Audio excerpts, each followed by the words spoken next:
कृष्ण राम रस पिया करो, कृष्ण राम रस पिया करो, कृष्ण राम रस पिया करो। बोले बाप की हरिलाल की जय हो। श्री जय श्री राम, जय श्री राधे। बोलिए श्रीमद् भागवत कथा महोत्सव की श्री राधे।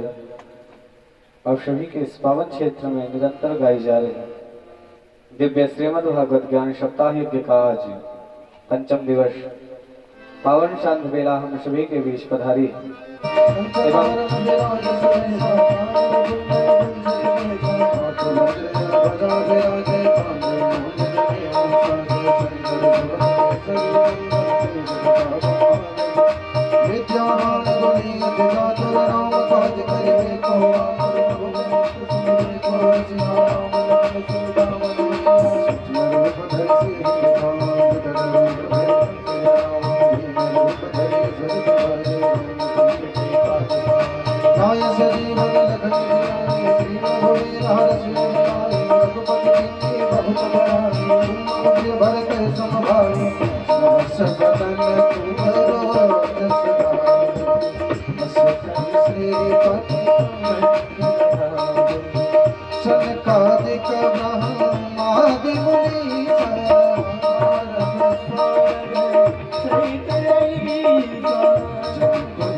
दास नाथ के नाथ आप हो,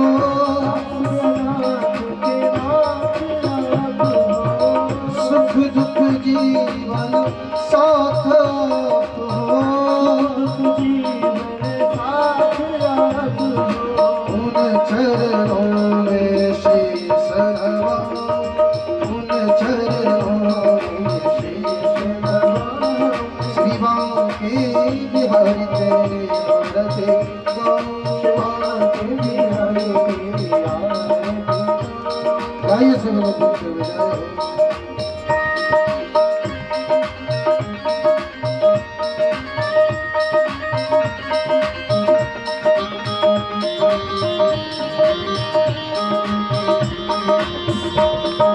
वृंदावन हरिलाल की जय हो।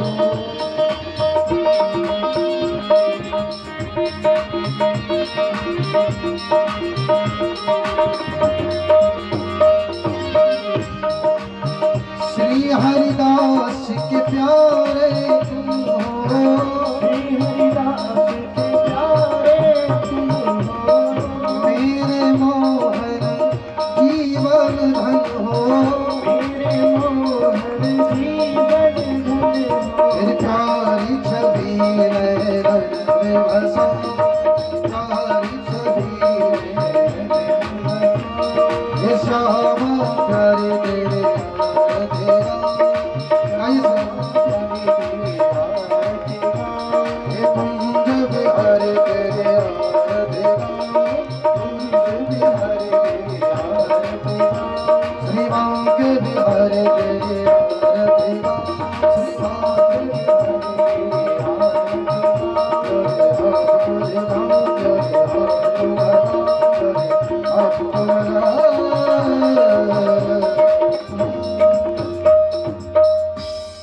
आराधिक्यं समर्पयामि जलेन शीतलीकरणं पुष्पैरेवाभिवन्दनं वा।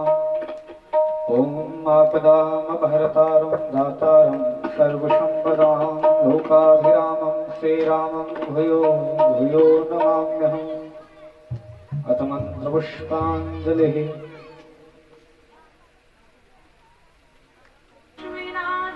हरिः ओम्।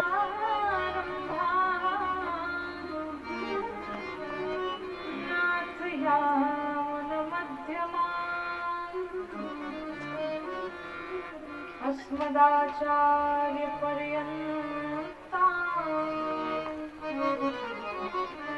वन्दे श्री गुरु परम्परा।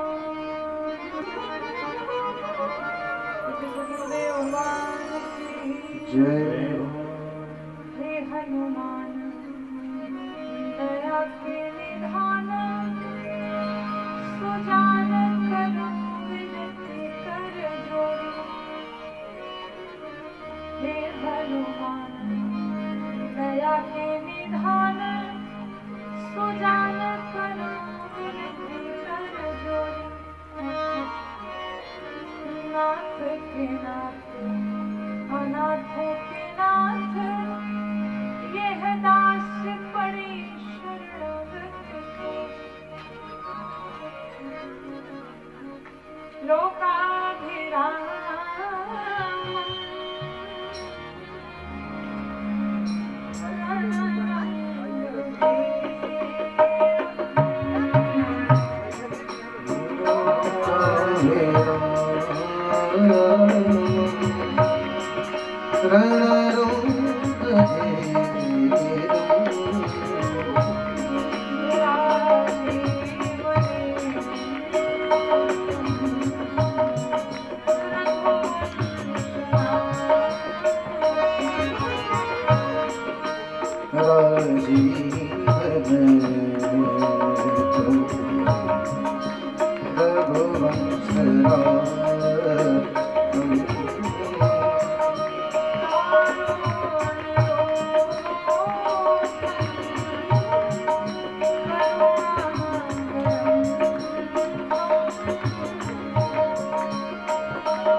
यही विधि होरी तोरा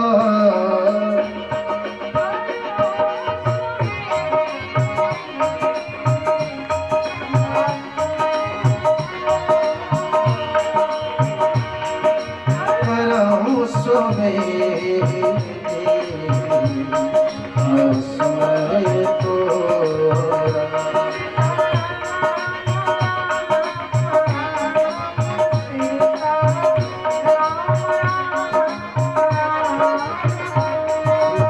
राम राम राम सीता राम राम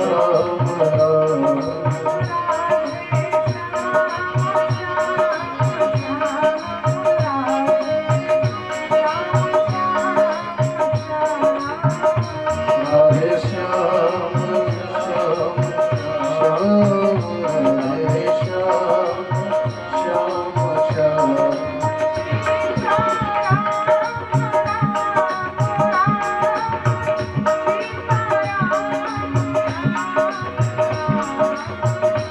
सीता राम राम राम सीता राम राम राम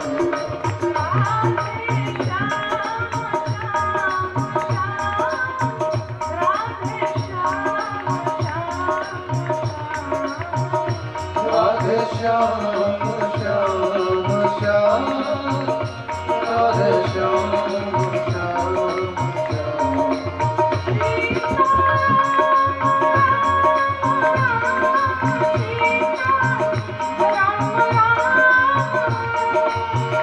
सीता राम राम राम सीता राम राम राम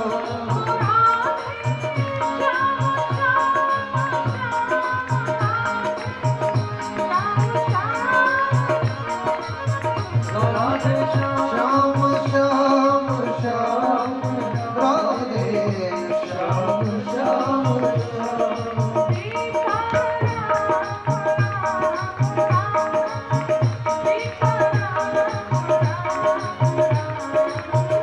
सीता राम राम सीता राम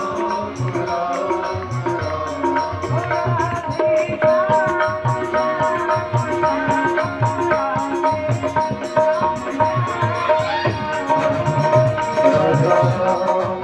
राम राम सीता राम राम राधे श्याम श्याम श्याम राधे श्याम श्याम श्याम सीता राम राम राम सीता राम राम राम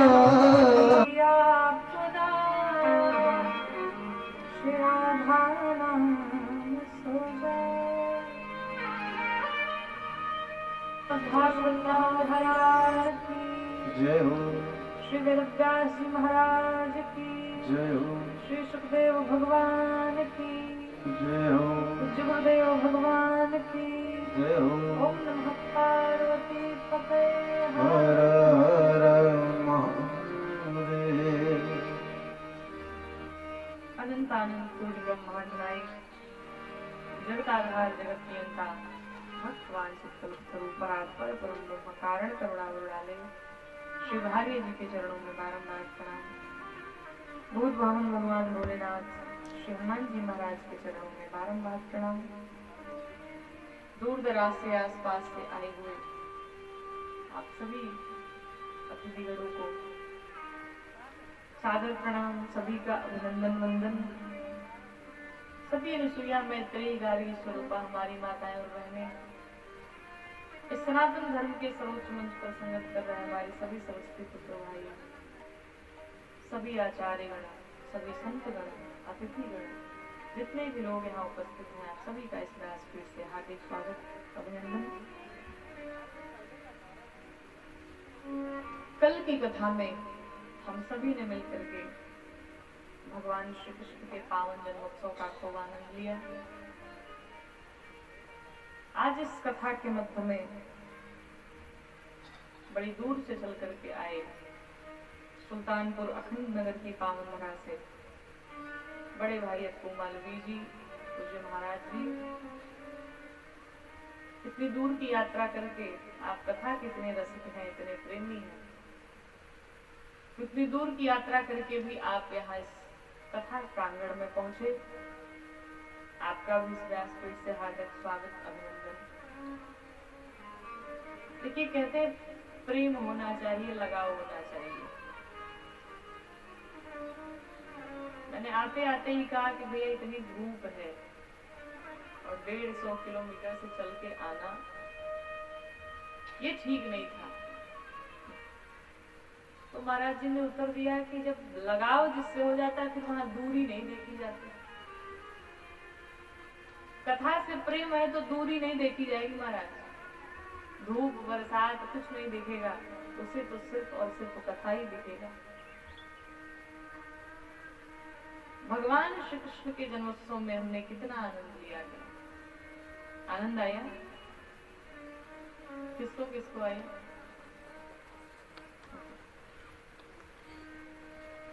जो लोग नहीं उठा वो समोसा खाने गए थे।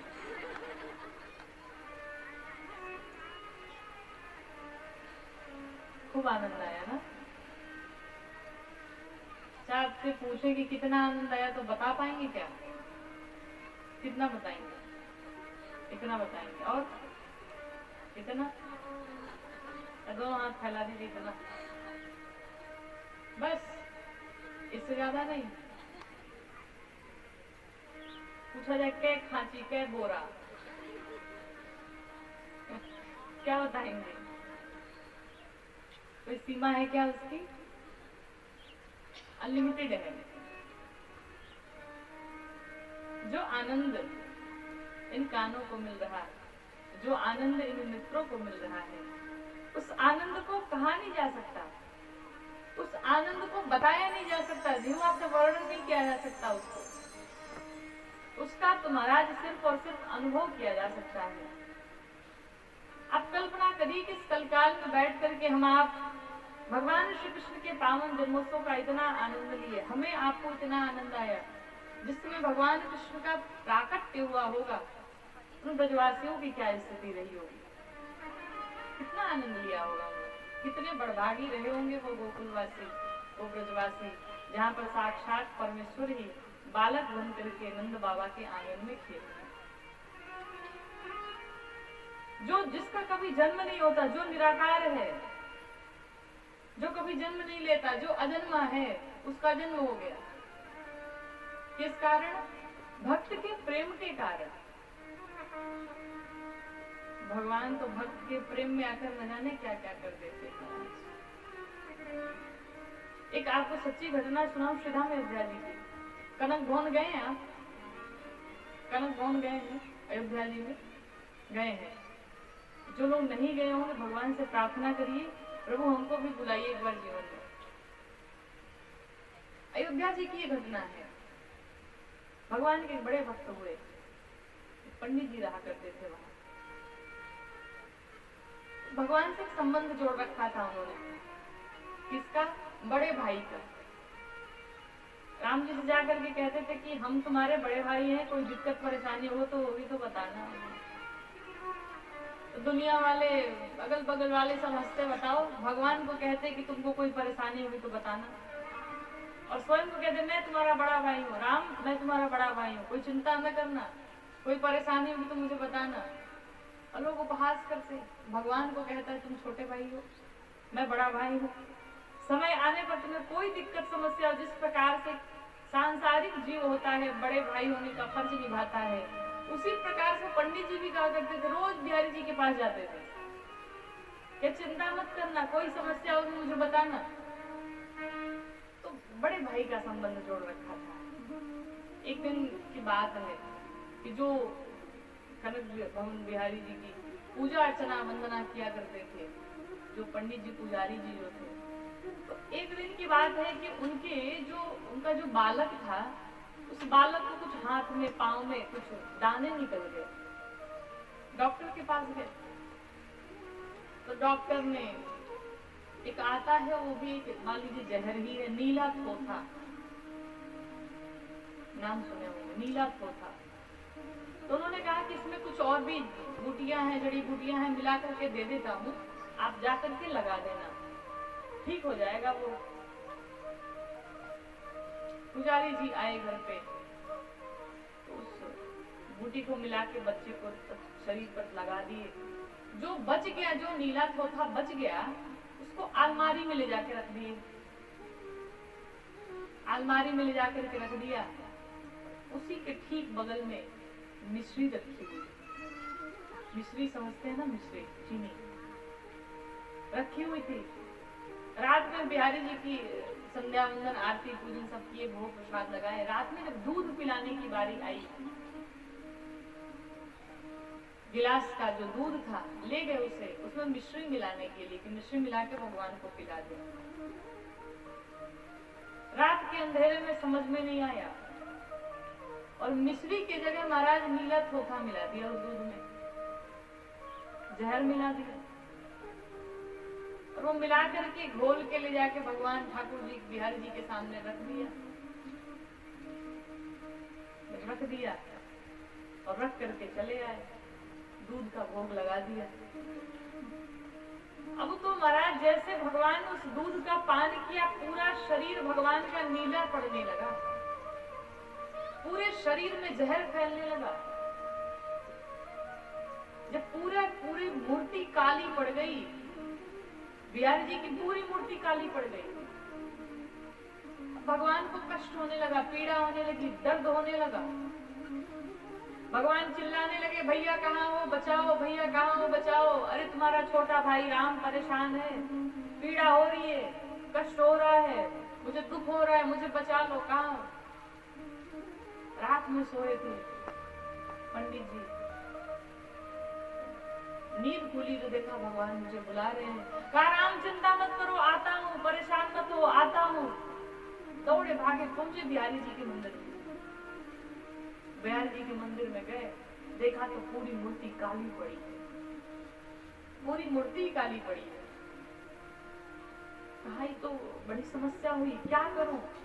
ठंडे ठंडे रस पिलाए, जो भी उनसे बन पड़ता था जहर को काटने के लिए सब पिलाया, कुछ नहीं हुआ। कहा राम मैं करूं क्या, उपाय अब आप बताओ।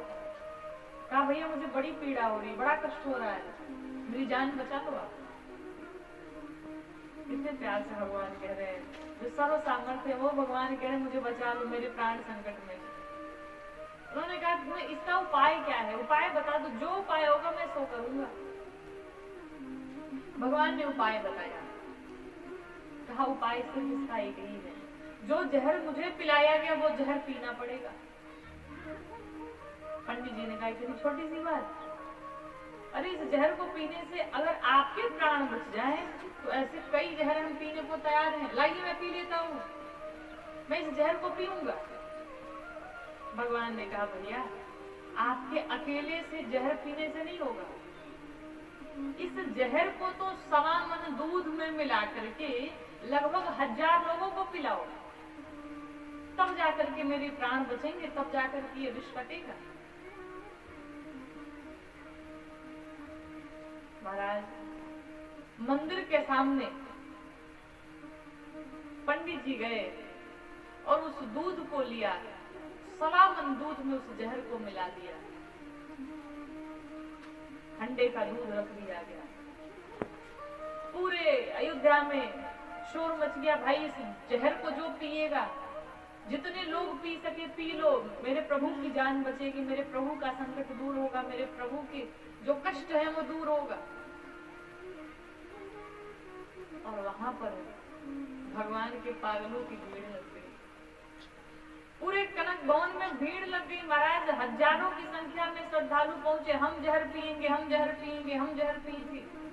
किसी को अपनी मृत्यु की चिंता नहीं है, हमको जहर पीना है, मेरे प्रभु की जान बचा लो, मेरे प्रभु को कोई कष्ट ना हो, मेरे प्रभु को कोई पीड़ा ना हो। पूरे कनक भवन में भीड़ लगी और बारी बारी से पंडित जी लगे सबको जहर देने, और सब बारी बारी से जहर पीते गए, सबने जहर पिया। लेकिन विश्वास ऐसा था, भगवान की इतनी चिंता थी भक्तों को कि वो जहर तो पिया, लेकिन वो जहर ही अमृत बन गया। किसी की मृत्यु नहीं हुई, कोई मरा नहीं, सब जीवित रहे। हजारों लोगों ने उस जहर का पान किया और सब जीवित रहे। ये दूध खत्म हो गया। जब सब जो कहते थे कि मैं तुम्हारा बड़ा भाई, पहुंचे भगवान के पास, कहा कुछ दुख कम हुआ, कष्ट कुछ कम हुआ? भगवान ने कहा पूरा कष्ट मेरा कम हो गया, अब मुझे कोई पीड़ा नहीं है। लेकिन देखा तो हथेली में अभी वो काला काला विष अभी जमा था, हाथ की हथेली। उन्होंने कहा राम, ये भी हथेली में विष बाकी है तुम्हारे, क्या करूं अब? इसका क्या उपाय? ये काली कैसे जाएगी? ये विष कैसे कटेगा? भगवान राम ने कहा अब तो आप कुछ नहीं कर सकते, क्योंकि अब विष भी समाप्त हो चुका है, दूध भी समाप्त हो चुका है, अब फिर इसका कोई उपाय नहीं। और मैं यही चाहता भी हूँ कि मेरे हाथ की हथेली ये काली युगों युगों तक बनी रहे। उन्होंने पूछा ऐसा क्यों चाहते हैं? कहा जब तक मेरे हाथ की हथेली ये काली रहेगी तब तक मुझे याद रहेगा कि मेरे किसी भक्त ने मुझे जहर पिला दिया और मेरे किसी बड़े भाई ने मेरी रक्षा करी। और महाराज आज भी आप बिहारी जी का दर्शन करने जाइएगा, आज भी भगवान के हाथ की हथेली काली है, उस पर मेहंदी लगाया जाता है। उस हथेली पर मेहंदी लगा करके उस विष को ढका जाता है ताकि वो विष दिखाई न पड़े। बोली वृंदावन बिहारी लाल की।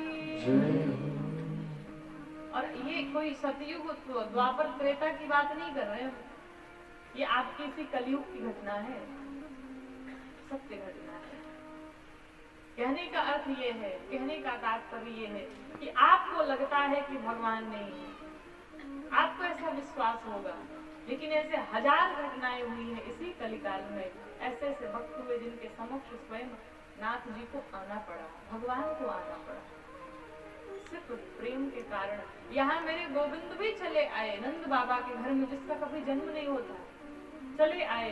पूरे ब्रजवासी आज प्रसन्न हैं, सारी माताएं घर से निकल करके जा करके उस जन्मोत्सव में शामिल हो रही है।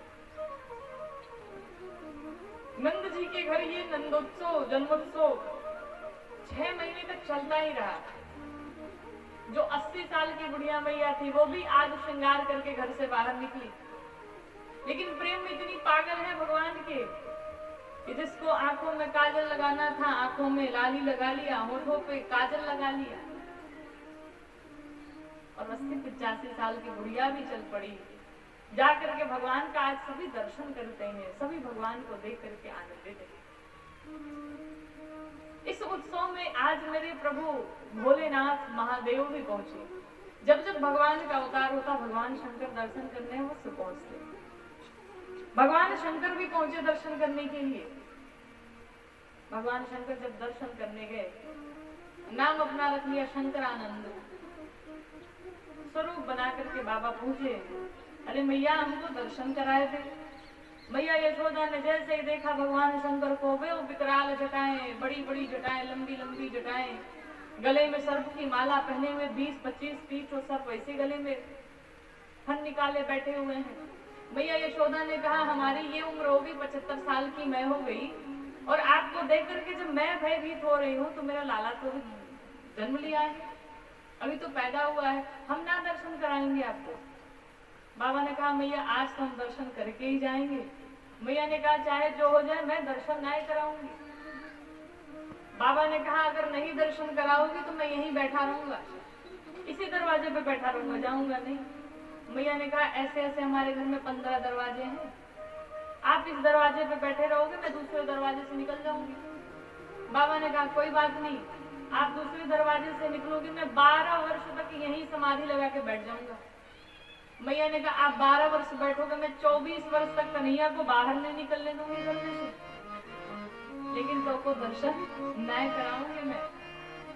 अब तो बाबा ने बार बार विनती की मैया यशोदा से, एक बार दर्शन करा दे, एक बार दर्शन करा दे, लेकिन मैया दर्शन नहीं करा। आपके गले में इतनी सर्पों की माला है, हमारा लाला देख के भयभीत हो जाएगा, डर जाएगा। भगवान शंकर ने कहा मेरे गले में तो भी 25-30 तो ही माला है, अब तेरो लाला तो उसी पर सोवे है। भगवान तो शेष नाग पर ही सोते हैं। लेकिन मैया तो समझ नहीं पाई।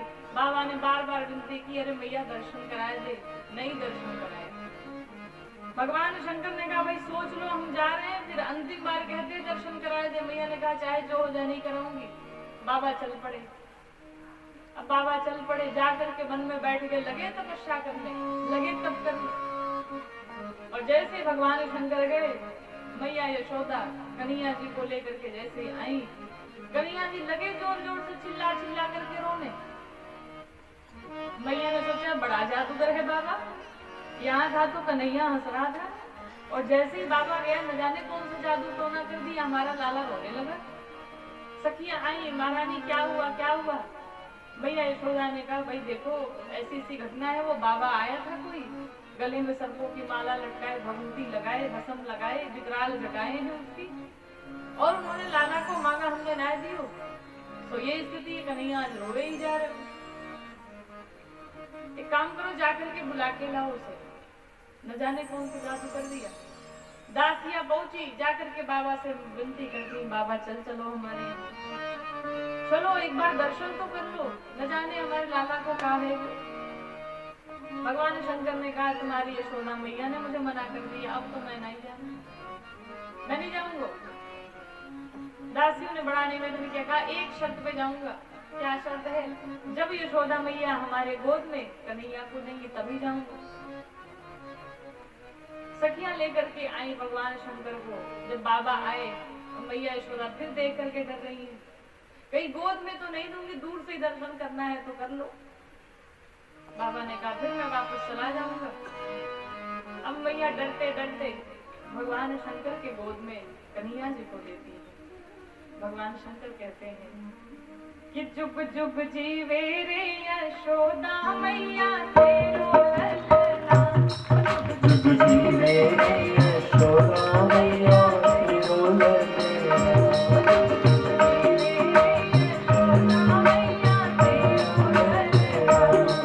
जुग जीवे रे यशोदा मैया तेरो ललना,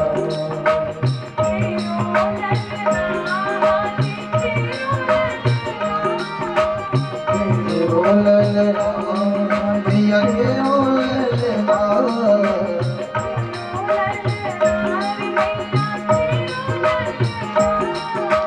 तेरो ललना मैया तेरो ललना, जुग जुग जीवे रे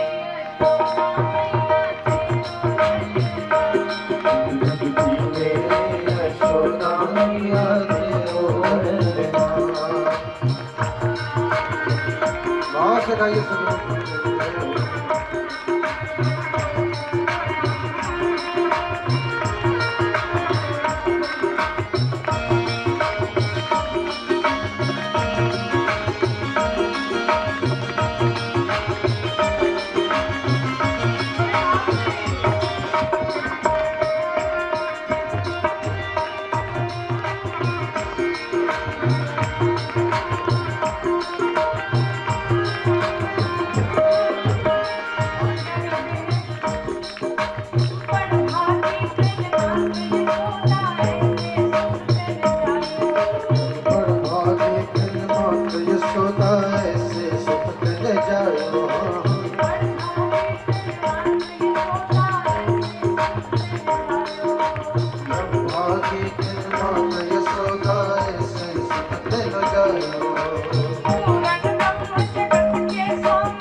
कोई मांगे सोई ले मेरे बाबा साधन साध जुटाओ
बालकृष्ण लाल की जय हो।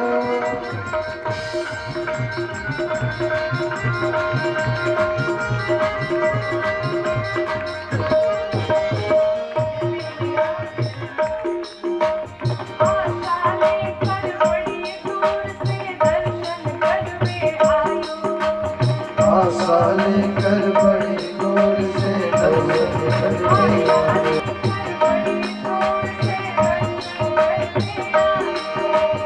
आशा लेकर बड़ी दूर से दर्शन करके आयो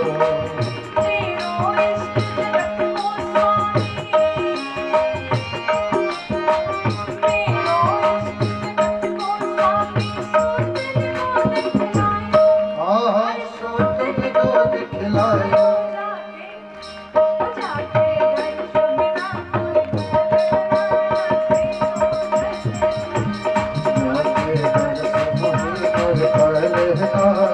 तेरो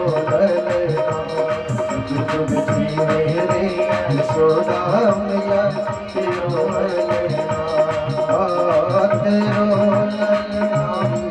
मैया तेरो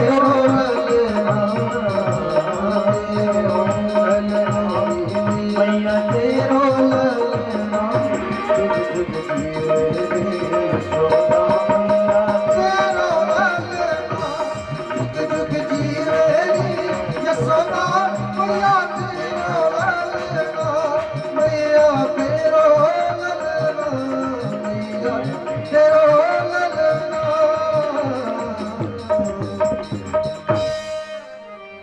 जुग जुग जीवे यशोदा मैया तेरो ललना।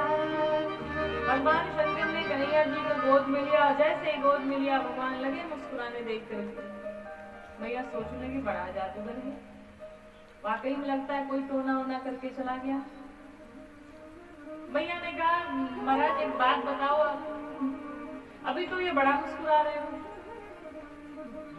लेकिन कहीं ऐसा ना हो फिर आप चले जाओ फिर ये रोना शुरू कर दे। इसके लिए हम क्या उपाय करें? भगवान शंकर ने कहा इसके लिए एक उपाय करो आप।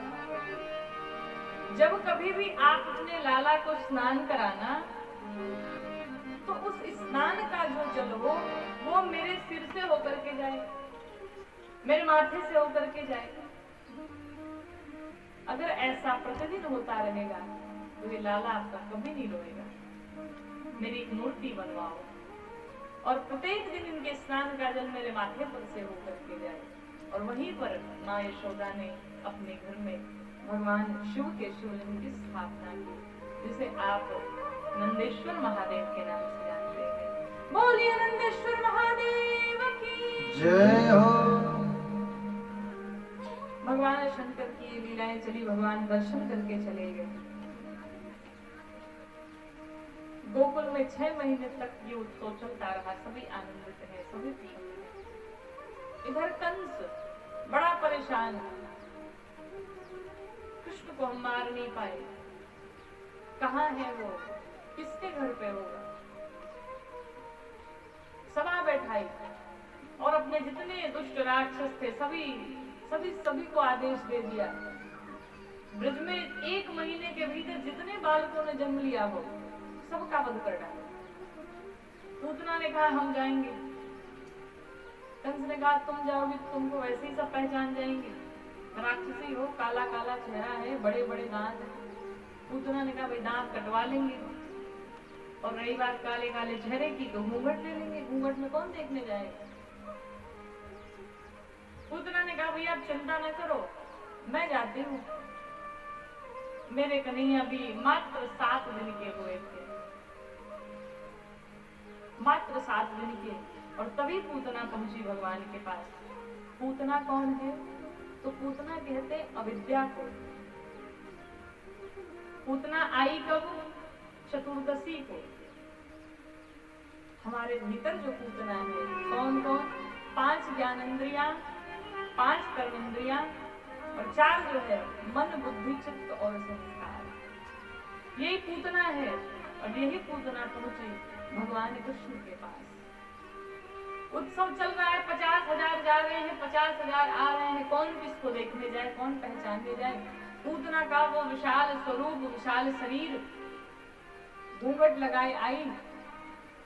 मैया यशोदा गोद मिली थी, कहा बहन जरा हमें भी दर्शन करा दे। अब मैया यशोदा क्या जाने, मैया यशोदा ने दे दिया पूतना की गोद में। अब ये लगी भगवान को खिलाने, लाड दुलार करने, और करते करते धीरे से बाहर निकल गए। कुछ दूर लेकर के भगवान को चली। यहाँ पर कहते हैं कि भगवान कृष्ण ने अपनी आंखें बंद कर ली जब पूतना को देखा तो। आंखें बंद क्यों की? इसके कई कारण हैं, कई भाव हैं। भगवान कृष्ण ने सबसे पहले अपनी आंखें इसलिए बंद की, कहते हैं भगवान के दोनों आंख में, एक आंख में सूर्य, एक आंख में चंद्रमा विराजमान है। जब सूर्य चंद्रमा ने देखा कि पूतना आई है, बताओ सब भगवान से मेरी इतना प्रेम करते, लाड दुलार करते, और ये पूतना मारनी आई है भगवान को, मुझे ऐसी पूतना को नहीं देखना, इसलिए भगवान ने अपनी आंखें बंद की। दूसरा कारण, भगवान ने सोचा इसने जितने बालकों को मार डाला, जितने बालकों का वध हो गया, उन बालकों को हम कौन सी मुक्ति प्रदान करें। इस विचार को, इस सोच से भगवान ने अपनी आंखें बंद कर ली। तीसरा कारण, पूतना आई है और अपना स्तनों का पान जब कराने लगी, भगवान ने सोचा बताओ मेरे मुख में सब मिश्री डालते हैं, दूध डालते हैं, माखन डालते हैं, और ये मुझे जहर पिलाने आई है। अभी तो मैं 7 दिन का हुआ। इस सोच से भगवान ने आंखें बंद कर ली। चौथा कारण, भगवान ने सोचा कि जो कार्य मेरी मैया यशोदा करती है, मुझे स्तनों का पान कराती है, मुझे दूध पिलाती है, वही कार्य ये पूतना भी कर रही है, माँ का ही तो कार्य कर रही है। इसे कौन सी मुक्ति में देनी चाहिए? क्या जो मुक्ति मैं माँ यशोदा को देने वाला हूँ, क्या वही पूतना को प्रदान करूं? इस कारण भी आंखें बंद कर ली भगवान ने। पांचवा कारण, भगवान ने इसलिए अपनी आंखें बंद की, भगवान मन ही मन भगवान शंकर को स्मरण करने लगे, भगवान शंकर को याद करने लगे। क्यों? भगवान कृष्ण ने कहा प्रभु आपको विष पीने की आदत है, आप कलश का कलश विष पी जाते हो, भाई मुझे आदत नहीं है, और यहाँ मुझे ये विष पिलाने आई है। आप एक काम करो महादेव, मेरे हृदय में आकर के विराजमान हो जाओ, और मैं जो विष पीऊंगा उस विष को आप पी लेना। इसलिए कृष्ण कन्हैया ने अपनी आंखें बंद कर ली। तो ऐसे ये अनेकों कारण हैं, भगवान ने अपनी आंखें बंद कर ली। पूतना ने जब अपने स्तनों का पान कराना प्रारंभ किया, मन में विचार किया कुछ देर के बाद तो ये मर ही जाएगा, छोटा सा बालक है। 5 मिनट पिलाया, 10 मिनट पिलाया, 20 मिनट जैसे ही बीते, भगवान ने पूतना के प्राणों को आकर्षित करना प्रारंभ किया, और जैसे ही खींचना प्रारंभ किया, अब पूतना को कष्ट होने लगा, सांसें अवरुद्ध होने लगी, पूतना परेशान चिल्लाने लगी, कन्हैया छोड़ो, कन्हैया छोड़ो। कन्हैया ने कहा मौसी जी, हम जिसको एक बार पकड़ लेते फिर छोड़ते नहीं। अब मौसी आप तो मेरी मौसी हो, मैं छोड़ कैसे सकता हूँ? तो करते करते पूतना लगी चिल्लाने, जोर जोर से चिल्लाने लगी, लेकिन भगवान ने अंत में पूतना के प्राण हरण कर डाले। जब पूतना मरी, पूतना का इतना विशाल काय शरीर था, 21 किलोमीटर में फैल गया पूरा। इतना विशाल काय शरीर, पूतना को सभी छवि देख ली जब आए, सब देख करके हैरान हो गए। वो पूतना का भयंकर शरीर, कहते हैं कि पूतना के जहां हाथ गिरे वहां हाथरस नाम पड़ा, पूतना के जहां कान गिरे वहां कानपुर नाम पड़ा, जहां जहां उसका अंग गिरा उस हिसाब से उसके नाम पड़े। 18 किलोमीटर में पूतना का शरीर फैला। पूरे ब्रजवासी दौड़ पड़े देखने के लिए। मैया ने देखा इतना विशालकाय शरीर, मैया परेशान हो गई। हम भी क्या करते हैं, किसी को भी गोद में देते। मैया दौड़ी भागी गई, भगवान कृष्ण को लेकर के अपने हृदय से लगा लिया। भगवान को लेकर के आई और आज मैया झाड़ फूक करती हैं। किससे? गाय की पूंछ से। और नाम किसका लेती है? तो भगवान का ही नाम ले रही है। भगवान के नाम से भगवान का झाड़ फूक कर रही है। भगवान कृष्ण मन में विचार करके हंसते, वाह मैया वाह, मेरे ही नाम से मेरी झाड़ फूक हो रही है। मैया तो मैया, मेरा लाला कैसे ठीक हो जाए। नजर उतारती है कन्हैया की। भगवान पूतना का वध किए। यहाँ पर जब पूतना की मृत्यु हुई तो पूतना के शरीर से सुगंध आने लगी। परीक्षित जी ने आचार्य सुखदेव जी महाराज से पूछा, कहा महाराज पूतना तो राक्षसी थी, भगवान को मारने आई थी, लेकिन पूतना के शरीर से सुगंध क्यों आया, दुर्गंध क्यों नहीं आया? सुखदेव जी महाराज कहते हैं, परीक्षित विचार करो, उस दृश्य का दर्शन करो। स्वयं भगवान साक्षात परम ब्रह्म परमेश्वर जिस पूतना के स्तनों का पान कर रहे हैं, क्या उस पूतना के शरीर से दुर्गंध आ सकती है? और आपको बताऊं, जो गति भगवान कृष्ण ने मैया यशोदा को प्रदान की, वही गति पूतना को भी प्रदान किया भगवान ने सोचा ये मारने अवश्य आई है, लेकिन कार्य कर रही है एक माँ का, तो इसे एक माँ की ही गति मैं प्रदान करूंगा। पूतना को भी भगवान ने वही गति प्रदान की। बोली वृंदावन बिहारी लाल की। भगवान थोड़े से बड़े हुए, जब 6 महीने के हुए तो सक्टासुर का वध किया। भगवान जब 1 वर्ष भगवान का पूर्ण हुआ तो भगवान कृष्ण ने तृणावर्त का वध किया। अब जिस प्रकार से हर बच्चों का नामकरण किया जाता है, भगवान का नामकरण संस्कार हुआ। भगवान का नामकरण संस्कार करने के लिए गर्गाचार्य ऋषि आए। जब ऋषि आए, कहते हैं कि बार बार हम कथाओं में निवेदन भी करते हैं कि जब कभी भी अपने बालक बालिका का नामकरण करें तो किसी देवता का करें, किसी देवी का करें। क्यों करें? अभी आपने सुना कल की कथा में, परसों की कथा में, अजामिल की कथा, जिसने जीवन भर पाप किया था, लेकिन अपने पुत्र का नाम नारायण रख दिया था। नारायण पानी लाओ, नारायण भोजन लाओ, नारायण मुझे बचाओ। अकारण ही नारायण का नाम जीवा पर आता रहता था। भले अपने पुत्र को बुलाता था, लेकिन नाम नारायण का ही आता था। और जो आदत बनी थी वही आदत बनी रह गई, और मरते समय में भी नारायण को बुला लिया। नारायण मेरे प्राण निकल रहे, मेरी रक्षा करो। पुत्र नारायण नहीं आए, लेकिन भगवान नारायण अवश्य चले आए। तो इसे कई सारे फायदे हैं। हम अपने पुत्र या पुत्री को बुलाते भी रहेंगे और उसी बहाने कम से कम भगवान का नाम भी आता रहेगा जीवा को। एक समस्या है तब तो कहा जाए। लोगों की भी बड़ी बड़ी समस्या है। हम तो हर कथा में निवेदन करते, भाई अपने पुत्र पुत्री का नाम भगवान का रखो। एक जगह ऐसे निवेदन किया, एक भैया तुरंत खड़ी हुई, हमारी एक समस्या कही। समस्या ये है कि हम अपने बिटिया का नाम अगर देवी का रख दे तो ये बताइए उसके गाली कैसे देंगे?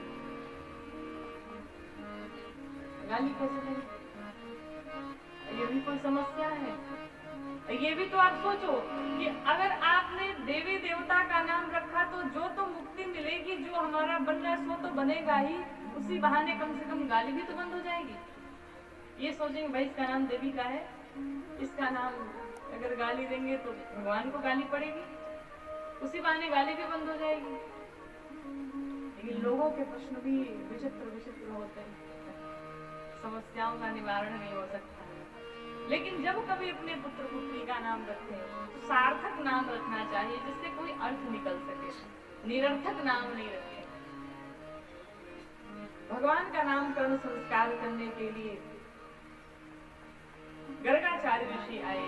जब आए, माँ यशोदा अपने गोद में बलराम जी को ले लेती है और माँ रोहिणी के गोद में भगवान कृष्ण को दे देती है। माँ सोचती जरा देखें ये पहचान पाते हैं कि नहीं। गर्गाचार्य तो जैसे ही आए, भगवान कृष्ण का जैसे ही दर्शन किया, अद्भुत समाधि लग गई। अद्भुत समाधि लगी। समाधि दो प्रकार की, एक तो है ध्यान समाधि और दूसरी है त्राटक समाधि। तो ध्यान समाधि में आपकी आंखें बंद रहेंगी लेकिन सांसें चलती रहती है। लेकिन त्राटक समाधि जो है उसमें आंखें भी खुली रहेंगी लेकिन आपकी सांसें नहीं चलेंगी, सांसें बंद हो जाती है। गर्गाचार्य ऋषि की त्राटक समाधि लग गई, आंखें खुली है वैसे ही देख रहे हैं, सांसें बंद पड़ी हैं। अब मैया यशोदा लगी ने, बाबा देखो तो। बाबा तो जा चुके हैं। भैया 5 मिनट परेशान रहे, भाई क्या बात है, क्या हो गया इनको, ये बोलते क्यों नहीं है। लेकिन वो तो समाधि में भगवान के ध्यान में मस्त हैं, उन्हें कुछ दिखाई न पड़े, कुछ सुनाई न पड़े। अब दोनों मैया मिलके लगी झकझोरने, भैया जग जाओ, नामकरण संस्कार के अवसर पे आए, लोगों में हल्ला मचेगा, बताओ नामकरण करने गए मर गए। करते करते जब कुछ क्षण बाद बाहर आए समाधि से, कहा देवी क्या हुआ। भैया ने कहा आप सिधार गए थे क्या। कहा नहीं, हम तो दर्शन कर रहे थे, विचार कर रहे थे कि इनका नाम हम क्या रखें। अच्छा तो बताओ हमारे हम दोनों गोद में कौन कौन है। कहा रोहिणी के गोद में यशोदा का बालक है और यशोदा की गोद में रोहिणी का बालक है। भैया यशोदा तुरंत बाबा के पांव पड़ी। गर्गाचार्य ऋषि ने नामकरण करना प्रारंभ किया। कहा यशोदा के गोद में जो ज्येष्ठ पुत्र है, इनके तो अनेक नाम हैं, लेकिन अपनी मति के अनुसार मुझे जो नाम समझ में आ रहा है, गर्गाचार्य ऋषि कहते हैं क्या कि अयम ही रोहिणी पुत्रो रमयना सुहृदो गुणैः आख्यास्यते राम इति बलाधिक्याद् बलं विदुः। महारानी जो रोहिणी जो यशोदा की गोद में बालक है, बल की अधिकता होने के कारण मैं इनका नाम बलराम रखता हूँ। इनके कई नाम होंगे, बलराम होंगे, बलभद्र होंगे, संकर्षण होंगे। भद्र माने होता है कल्याण, जिसके बल से ये समाज का कल्याण करेंगे, इसलिए इनका नाम बलभद्र भी है, बलराम है, हलधर है। संकर्षण विधि से ये उत्पन्न हुए हैं, इसलिए इनका नाम संकर्षण भी है। सभी मिलकर के जय जयकार करने लगे, बोलिए बलराम भगवान की जय हो। माँ रोहिणी के गोद में भगवान कृष्ण कन्हैया लाल थे। गुरुदेव कहते हैं ये आसना वर्णास्त्रयो हास्य ग्रहतो अनुयुगं तनुः शुक्लो रक्तस्तथा पीतम् इदानीं निष्कृतां ततः। का ये कभी पीत वर्ण के थे, अब ये श्याम वर्ण के हो चुके हैं, इसलिए मैं इनका नाम कन्हैया रखता हूँ। ये कभी किसी समय में वसुदेव के पुत्र हुआ करते, इसलिए मैं इनका एक नाम होगा वासुदेव। इनके अनेक नाम होंगे। इस प्रकार से गर्गाचार्य ऋषि ने भगवान का नामकरण किया। भगवान की अद्भुत लीला चल रही है। उधर भगवान के जन्मोत्सव से पहले श्री राधा रानी का प्राकट्य हुआ। भगवान कृष्ण से श्री राधा रानी ठाकुरानी जी 11.5 महीने बड़ी थी। 11.5 महीने मैया का प्राकट्य पहले हुआ, लेकिन श्री राधा रानी ने अपनी आंखों को नहीं खोला। कब तक? जब तक भगवान कृष्ण का जन्म नहीं हो गया। अपनी आंखें बंद रखी, जब तक मेरे नाथ इस संसार में नहीं आ जाएंगे तब तक मैं अपनी आंखें नहीं खोलूंगी। श्री राधा रानी की मैया का नाम है कीर्ति, कीर्ति लली है, और भगवान कृष्ण की मैया का नाम है यशोदा। यशोदा किसे कहते? यशम ददाति इति यशोदा। जो भगवान कृष्ण के जीवन में, जो भगवान कृष्ण के चरित्र में यश प्रदान करे वो यशोदा है। और यश का मतलब भी वही है, कीर्ति का मतलब भी वही है, जो कीर्ति प्रदान करे। एक बार सभी श्रद्धा और प्रेम से जयकारा लगाएंगे। बोलिए श्री राधा रानी की जय हो। भगवान थोड़े से बड़े हुए भगवान की बाल लीलाएं चल रही हैं। जो गोपियां थी ना, वो गोपियां भगवान को देखने के लिए परेशान रहती थी। अब घर में नई नवेली दुल्हन कैसे जाए, कैसे देखे भगवान को। तो जितनी गोपियां थी सब आपस में मिल बैठ के एक उपाय करती हैं। अपने हाथों से मटकी फोड़ डाली। तो जब घर में सासू मैया आई, भाई मटकी कैसे फूटी? बहुएं कहती वो यशोदा को लाला है, वही मटकी तोड़ के गया। तो सासू माताएं अपने आप कहती कि काम करो, हम जाएंगे तो ज्यादा झगड़ा बढ़ जाएगा, एक काम करो तुम लोग ही चले जाओ, बात करके चले आना, समझा देना। बहुएं तो वही चाहती थी। सब एकजुट होकर के चली यशोदा मैया के पास। जब यशोदा मैया के पास गई, जब भगवान कृष्ण ने देखा इन गोपियों को, भगवान कृष्ण टप से कूद के और मैया यशोदा के पल्लू को पकड़ करके खड़े हो गए। क्यों खड़े हो गए? भगवान कृष्ण सोचने लगे अब ये गोपियां आई हैं, मेरी शिकायत अवश्य करेंगी, अब मेरी कुटाई न हो जाए कहीं। सुखदेव जी महाराज कहते परीक्षित उस दृश्य को देखो जरा, उस झांकी का दर्शन करो। किस झांकी का? जो पार ब्रह्म परमेश्वर है, जो जगत के स्वामी है, जो जगत के पिता है, जो सबके भय का हरण करने वाले हैं, आज वो जगत का पिता इन गोपियों से भयभीत है, माँ यशोदा से भयभीत है कि मैया यशोदा कहीं हमारी पिटाई ना कर दे। भगवान प्रेम के वशीभूत हैं। ये शक्ति किसी और में नहीं है, ये शक्ति किसी और में नहीं है, ये शक्ति तो सिर्फ और सिर्फ माँ यशोदा में ही है, जो भगवान को डांट सकती हैं, जो भगवान की पिटाई कर सकती हैं, जो भगवान की कुटाई कर सकती हैं। गोपियां आई, गोपियों को देख करके भगवान छिप गए पीछे। गोपियों ने कहा, मैया यशोदा ने कहा भाई क्या शिकायत है, क्या कहने आई हुआ? गोपियां कहती है मैया आपको लाला बड़ा परेशान करे। मैया ने कहा हुआ क्या? कहा हमारे घर में जितनी मटकी है सब मटकियां फोड़ देता है। क्यों फोड़ता? माखन खाने के चक्कर में। तो मैया यशोदा ने कहा बताओ, हमारे घर कई लाख गाँव में, हमारे घर इतने माखन होते और मेरा लाला कहीं दूसरे घर जाएगा माखन खाने? साफ साफ झूठ बोलती हो। तो गोपियों ने कहा मैया माखन खाए सो भी अच्छा है, लेकिन माखन खाने के साथ साथ मटकी भी फोड़ता है।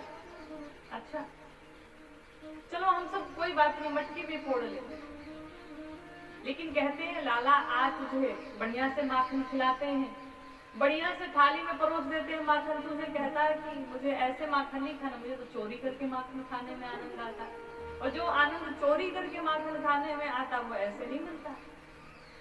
और मैया इतना ही नहीं, इनकी मंडली है पूरी, बाल गोपाल चोर मंडली इनकी मंडली का नाम है। महाराज बड़ी परेशान करते। एक दिन तो हमने मटकी ऊपर बांध दी, तो मटकी जब देखा कि ऊपर बंधी पड़ी है तो ये तो खुद ही 2 फुट के अपने बाल मंडली के साथ पहुंचे, एक पे खड़े होकर पूरी मटकी तोड़ डाली, पूरी मटकी फोड़ डाली हमारी। बड़ा परेशान करे। और मैया एक शिकायत हो तब तो माने, कई शिकायतें इनकी। एक दिन हमारे पति ने कुछ बोल दिया इन्हें, अब बड़ी बड़ी हमारे पति की दाढ़ी, ये रात में महाराज पहुंचे 3 फुटिया महाराज, और पहुंच करके रात में हमारी चोटी से हमारी पति की दाढ़ी को बांध दिया, दोनों की दाढ़ी और चोटी को एक में बांध दिया। और रात में हम सो रहे थे, जब पानी पीने के लिए उठे तो पति कहे क्या कर रही है, और मैं कहूँ तुम क्या कर रहे हो। जब बाद में दीपक जलाया तो पता चला कि दोनों की दाढ़ी चोटी बंधी हुई एक में, और ये महाराज ऊपर बाहर से देख रहे।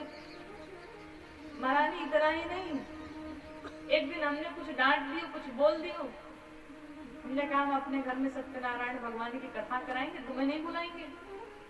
इन्होंने क्या किया, महारानी सोफा रखा था घर में, सोफे पे 4 कुत्तों को भेज डाला और कुत्तों को सोफे पे बिठा डाला, कहा लो तुम्हारे सत्यनारायण भगवान की कथा सुनने सारे श्रोता चले आए। बड़े अद्भुत है महारानी, इनका कुछ कहना नहीं। सखियां भगवान से शिकायत कर रही और भगवान डर के मारे भयभीत होकर के पीछे खड़े हैं। अद्भुत दृश्य है। सखियां गोपियां देख करके भगवान को बड़ी एक दिन भगवान यमुना किनारे पहुंचे। जब भगवान यमुना किनारे पहुंचे ब्रह्मांड घाट पे मैया के साथ में खेल में पहुंचे, दूर भगवान ले गए हैं माटी से खेल। जैसी मिट्टी खाई बलराम जी ने देखा, सभी मंडली ने देखा, सभी जाकर के मैया यशोदा से शिकायत कर दी, मैया इसने मिट्टी खाई। मैया आई, क्यों रे लाला तेने मिट्टी खाई? भगवान कृष्ण कहते हैं मैया अगर हमने मिट्टी खाई होती तो मुख में तो होती, मुख खोल देता हूँ देख लो। तो श्री दामा जी ने कहा महारानी ये बड़ा चतुर है, मिट्टी तो इसने 5 मिनट पहले खाई और अब कहता है मुंह दिखाऊं, अब तो पेट में धर ली होगी, अब कहां से मिट्टी दिखाई पड़ेगी? भगवान कृष्ण का नहीं मैया अगर तुम कहो तो एक बार दिखा देते हैं। भगवान कृष्ण ने जैसे ही अपने मुख को खोला महाराज, मैया यशोदा ने क्या देखा? 14 प्रकार के लोक, 9 प्रकार के वर्ष, 84 कोस का पूरा ब्रजमंडल, पूरा संसार दिखाई पड़ रहा है। पूरा वृंदावन, गोकुल, मथुरा सब दिखाई पड़ रहा है। स्वयं माँ यशोदा भी दिखाई पड़ रही है। मैया यशोदा लगी देखने, ये कौन है, किसे देख रही हूँ मैं? भगवान के रोम रोम में करोड़ों सूर्य दिखाई पड़ने लगे, करोड़ों चंद्रमा दिखाई पड़ने लगे, ब्रह्मा विष्णु महेश सब दिखाई पड़ रहे हैं। मैया देख करके बेहोश होकर गिर पड़ी।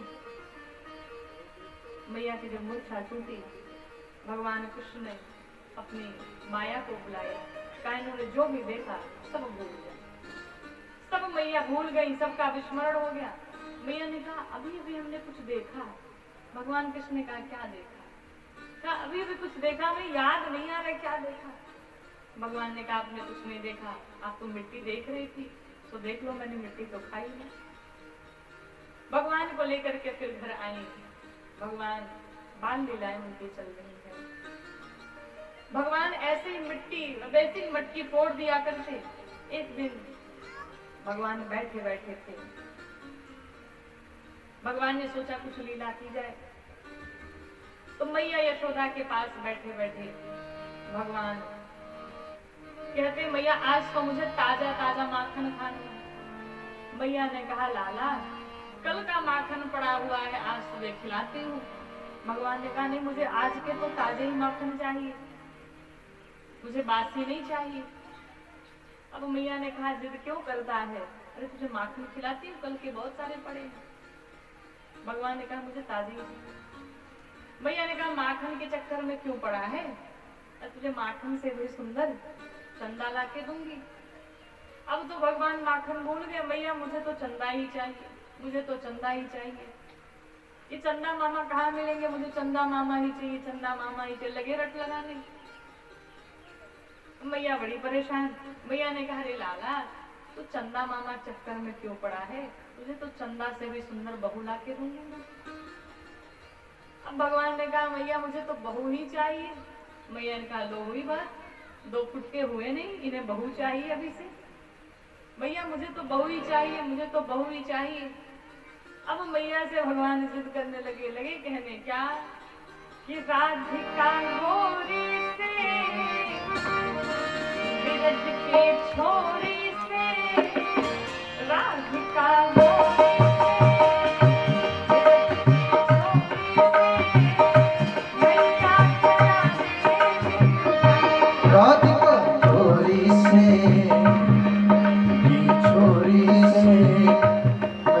करा दे मेरू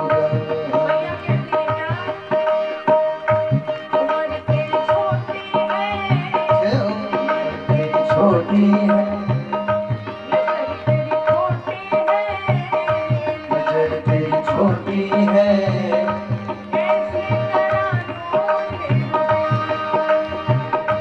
राधिका गोरी से ब्रज की छोरी से मैया करा रे मेरू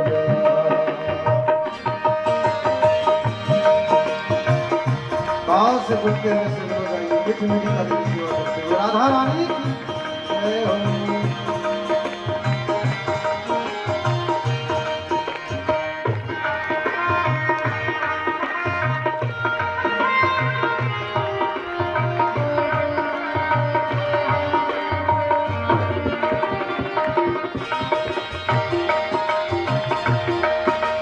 वृंदावन के हरिलाल की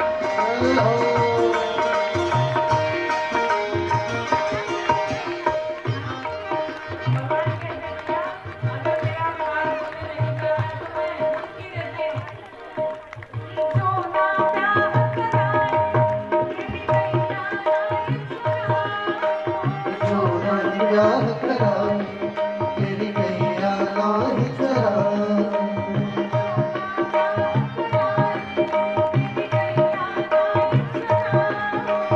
सोनो ब्याह कराए तेरी गैया नाही चराए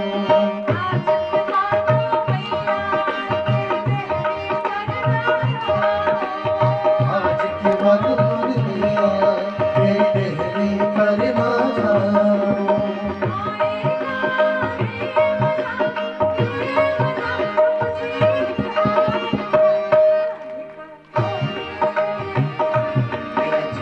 छोरी से भैया करा दे मेरो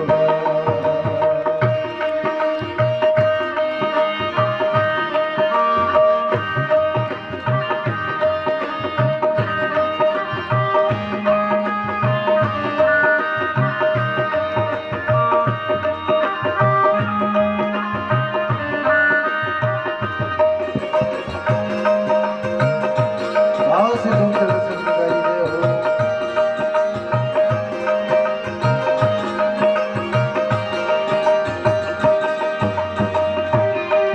माथे पे हिलाल जय हो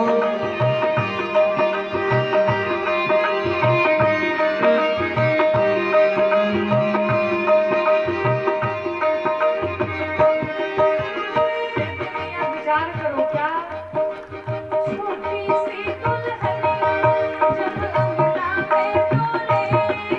अरे छोटी सी दुल्हनिया जब अंगना में डोलेगी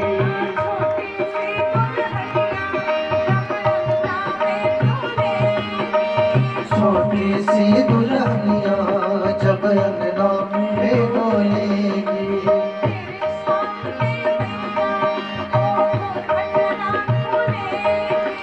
तेरे सामने भैया वो घूंघट ना खोलेगी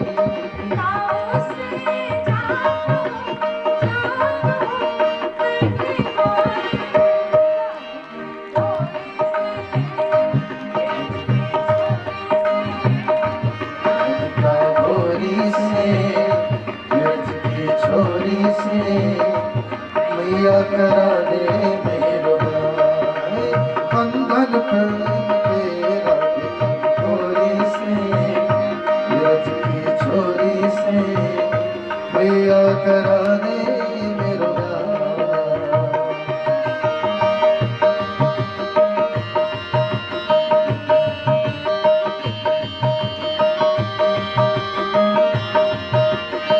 पीछे वाले बकवास से बैठी मेरी ताली की सेवा करते हुए झूमते हो जय हो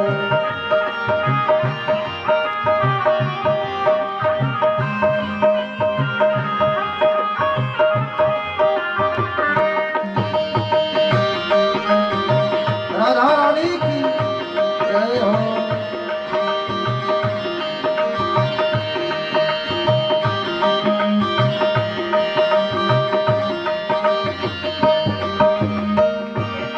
जब मेरी राधा घर में आ जाएगी तब चंदन की चौकी मैया तुझको बैठा अरे चंद्रन की चौकी पर मैया तुझको बैठा चंदन की चौकी पर मैया तुझको बैठा चंद्रन की चौकी पर मैया तुझको बैठा अपनी राधा से अपने राधिका प्यारी से मैं चरण तेरे दबा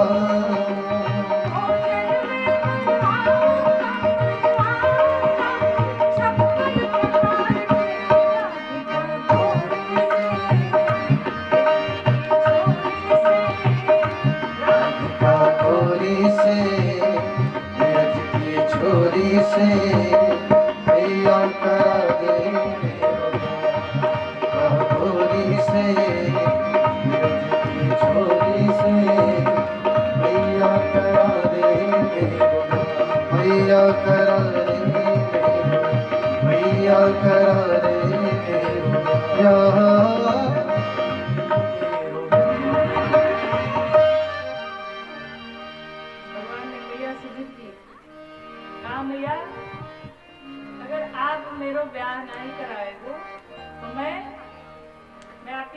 गाय चराने नहीं जाऊंगा।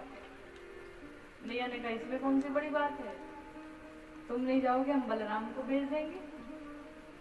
भगवान दूसरी धमकी देते हैं, कोई बात नहीं, गाय तो आप बलराम से चरवा लोगी, लेकिन मैं आपसे अपने श्रृंगार नहीं कराऊंगा, बाल नहीं बनवाऊंगा, बालों में गजरे नहीं लगवाऊंगा। मैया ने कहा वो तो तू तेरा घाटा होगा उसमें। कहा वो कैसे?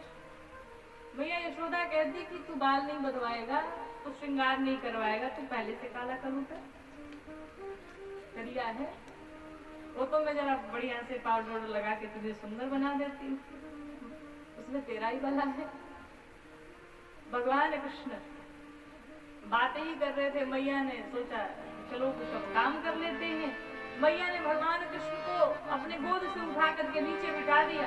अब तो भगवान को क्रोध आ गया, लगे भगवान कृष्ण के होंठ फड़फड़ाने, भ्रिकुटी टेढ़ी कर ली, मुझे गोद से नीचे उतार दिया। मैया चली गई दही बिलोने। भगवान कृष्ण को इतना क्रोध आया, लगे मटकी फोड़ने, सारी मटकी तोड़ डाली, मुझे गोद से नीचे उतारा, मुझे लाड नहीं करती, मुझे दुलार नहीं करती। मैया यशोदा को लगा ये बड़ा ढीठ होता चला जा रहा पड़ेगा, वरना ये बड़ा बिगड़ जाएगा। मैया आई और भगवान को आज उखल से बांध दी। उखल से बांध दी। उखल का अर्थ क्या है? उल्लू खल। उल्लू को रात में दिखाई नहीं पड़ता और खल को दिन में नहीं दिखाई पड़ता, वही है उखल। उखल से मैया ने जब बांधना शुरू किया तो भगवान तो बधे ही ना, भगवान को कौन बांध सके? भगवान को बांध ही नहीं पाती। जब बांधती पूरे घर की पूरी रस्सी लगा डाली महाराज, लेकिन भगवान बंधने को तैयार नहीं। जब बांधने जाती तो 2 उंगल की रस्सी छोटी पड़ जाती, भगवान बंध ही न पाए। मैया थक हार गई, ये 2 उंगल की रस्सी क्यों छोटी पड़ी? इसका भी कारण है, एक है माधुर्य शक्ति और एक है ऐश्वर्य शक्ति। माधुर्य शक्ति कहती है कि ये भगवान है, गोपाल बन करके आए हैं, मैं इन्हें बदलने नहीं दूंगी। और दूसरी ऐश्वर्य शक्ति कहती है कि ये मेरे गोविंद हैं, मैं इन्हें बांध नहीं सकती, इसलिए वो 2 उंगल की रस्सी छोटी पड़ जाती। और दूसरा कारण ये है कि उखल है भगवान कश्यप और वो रस्सी है माँ अदिति। भगवान कश्यप और अदिति दोनों मिलकर के विचार करते हैं कि हमारे वामन को कौन बांध सकता है, हम अपने वामन को बंधने नहीं देंगे, इसलिए भी वो 2 उंगल की रस्सी छोटी पड़ जाएगी। भगवान कृष्ण को लगा कि अब मैया बहुत परेशान हो गई, बड़ी परेशान है, अब माँ थक गई है, अब मुझे बंध जाना चाहिए। भगवान कृष्ण उखल में बंध गए, माँ ने बांध दिया, भगवान को बांध करके चली गई। भगवान कहाँ चुप रहने वाले, कुछ लीला तो होनी चाहिए। भगवान धीरे घुटमन घुटमन चलते गए और 2 वृक्ष थे, एक यमलार्जुन एक अशोक वृक्ष। कुबेर के श्राप से ये दोनों जड़ बन गए। भगवान गए और अपनी कोहनी से जैसे स्पर्श कराया, कोहनी का स्पर्श होते ही वो दोनों अपने स्वरूप में आ गए। वृक्ष दोनों गिर पड़े, भगवान ने उन्हें मुक्त किया। ये दोनों कुबेर के पुत्र थे, देवर्षि नारद के श्राप से दोनों वृक्ष बन चुके थे। भगवान कृष्ण ने उन्हें मुक्त किया और जब मुक्त करके भेजा, दौड़ी भागी, पूरा हल्ला मच गया, शोर मच गया। मैया यशोदा आई, देखा, बताओ मेरा लाला आज कुछ अनहोनी हो गई होती, मैं इतनी पापन, मैं ऐसी कि अपने लाला को बांध के चली गई। मैया ने तुरंत खोला, भगवान को अपने हृदय से लगाया। मैया को तब तक नंद बाबा घनानंद जी आए, उन्होंने कहा मुझे लगता है यहाँ रहना हम लोग का उचित नहीं, अब हमें यहाँ से चलना चाहिए। घनानंद जी ने कहा यहाँ से चलो वृंदावन चलते हैं। सभी गोकुल छोड़ करके श्रीधाम वृंदावन प्रस्थान किए। वृंदावन किसे कहते? तुलसी का वन, तुलसी मैया का वन वही है वृंदावन। मैया तुलसी का पूर्व जन्म में नाम था वृंदा, इसकी भी कथा है। तो वृंदा ही मैया तुलसी है, तो जो तुलसी का वन है वही है वृंदावन। आज पहली बार सभी पहुंचे श्रीधाम वृंदावन में, जाकर के सभी वहीं पर वास करने लगे, रहने लगे। आज मेरे गोविंद ने पहली बार बछड़ा चराया। सभी देवता मिलकर के भगवान के स्वरूप का दर्शन कर रहे हैं। यहाँ पर जब भगवान बछड़ा चराने गए तो वहां पर भी कंस ने एक राक्षस को भेजा, जिस राक्षस राक्षस का नाम है वत्सासुर, जो बछड़े का वेश बना करके आया।